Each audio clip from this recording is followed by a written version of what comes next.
Have you ever held a Washington quarter in your hand and thought, just another 25 cents?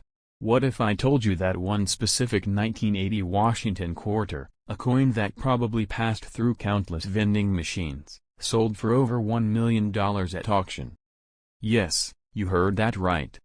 A single quarter from 1980, the year The Empire Strikes Back ruled the box office and Pac-Man was unleashed on the world, just changed someone's life forever. While most people keep scrolling past their change without a second thought, a few lucky individuals have turned their pocket change into pure gold. The only difference? Knowledge. And by the end of this video, you'll know exactly what to look for, how to check your own quarters, and what makes the 1980 quarter so incredibly valuable to elite collectors. Let's rewind the tape to 1980. The U.S. Mint in Philadelphia, Denver, and San Francisco struck millions of quarters featuring the iconic image of George Washington on the obverse. At first glance, the 1980 quarter looks just like any other. It's not silver, not rare by mintage, and certainly not flashy. So why didn't one version of it break records and sell for more than most people's retirement accounts? Here's the twist, it wasn't about what it looked like. It was about what went wrong during its creation. The most valuable 1980 Washington quarter wasn't struck in silver, wasn't gold-plated, and didn't belong to a special collector's set. Instead, it was struck on the wrong planchet, a rare mint error that caused the coin to be created using metal meant for another denomination. In this case, experts believe it was struck on a Susan B. Anthony dollar planchet, giving it a unique appearance, slightly larger diameter, and completely unexpected composition. Combine that mistake with the fact that the coin remained in near-perfect condition, graded MS68 by PCGS, and you've got a recipe for a once-in-a-generation treasure. When it went up for auction at Heritage Auctions, collectors knew this was no ordinary coin. The final sale price? $1,085,000.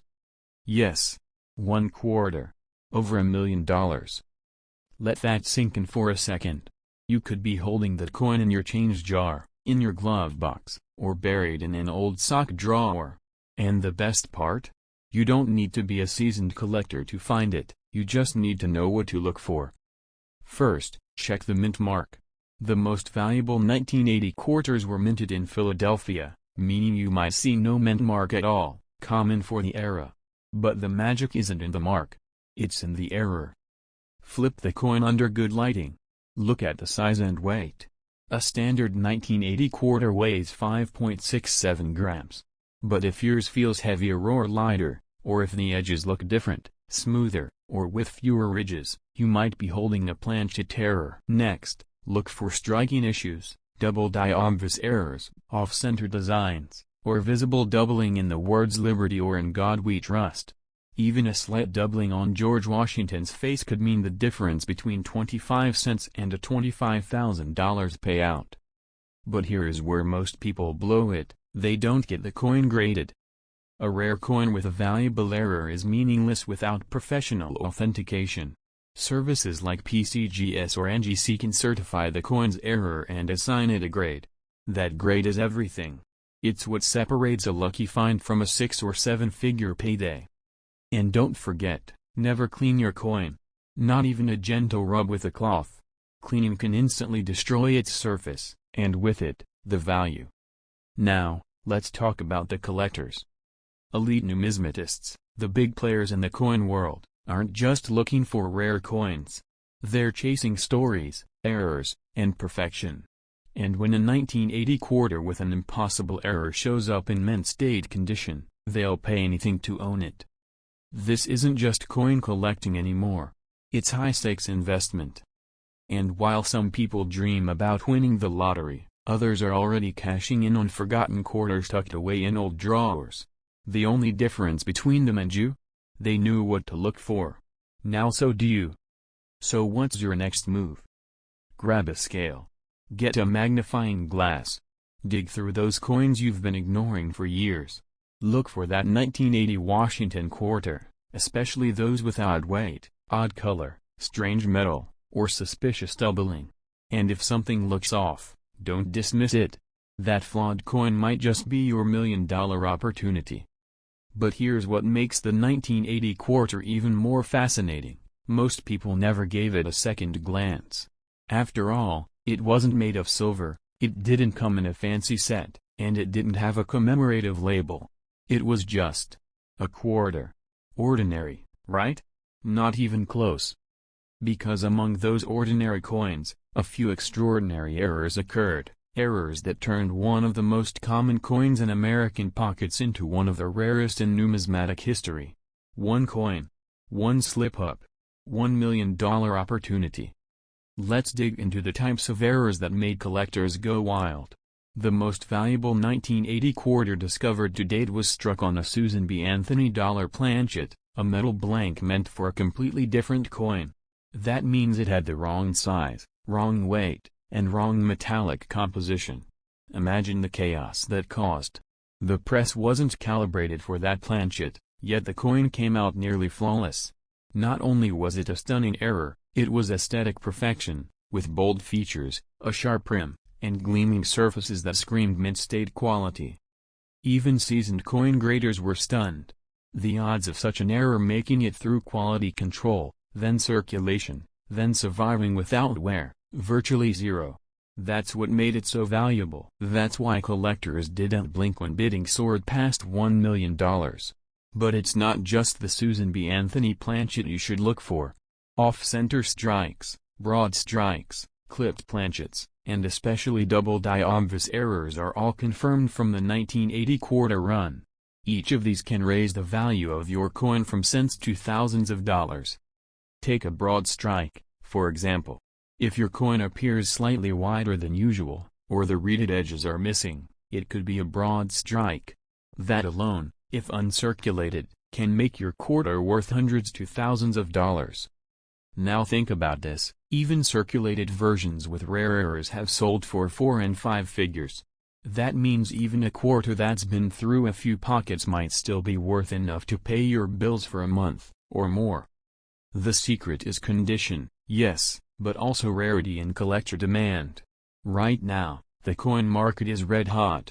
With inflation and economic uncertainty, investors are looking at tangible assets, and rare coins are becoming prized collectibles, and even part of investment portfolios.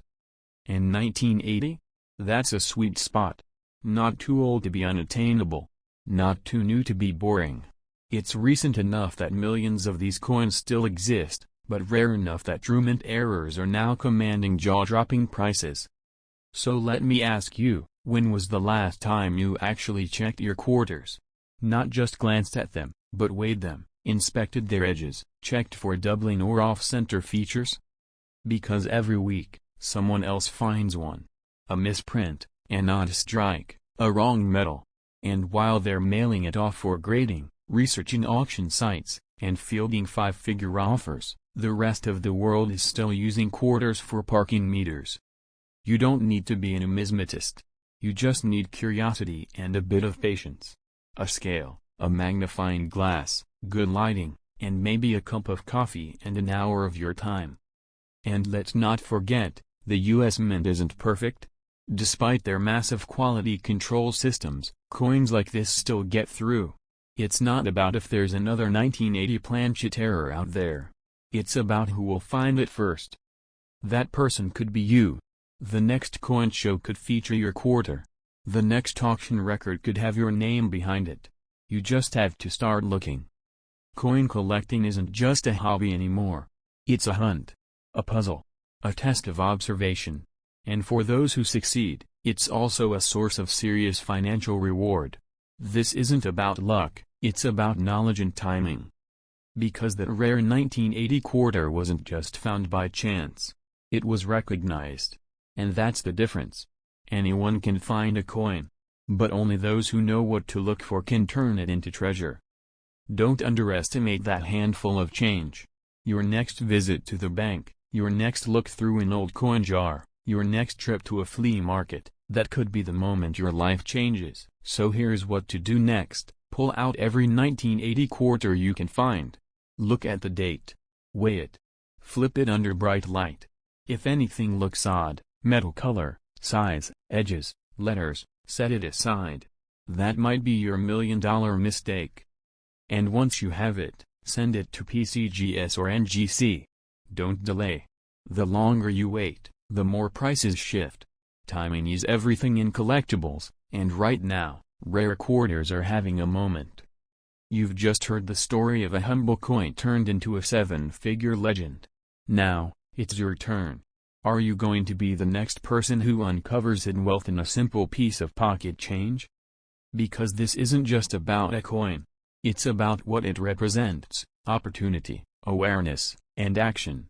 What others overlook, you now understand. Because right now, someone else is. And while they're pulling in a 6-figure check from a quarter they found in their grandfather's attic, you might still be sitting on your treasure, completely unaware. The 1980 quarter has already made someone a millionaire. Let this be your wake-up call. Check your 1980 quarters today. Will you be next?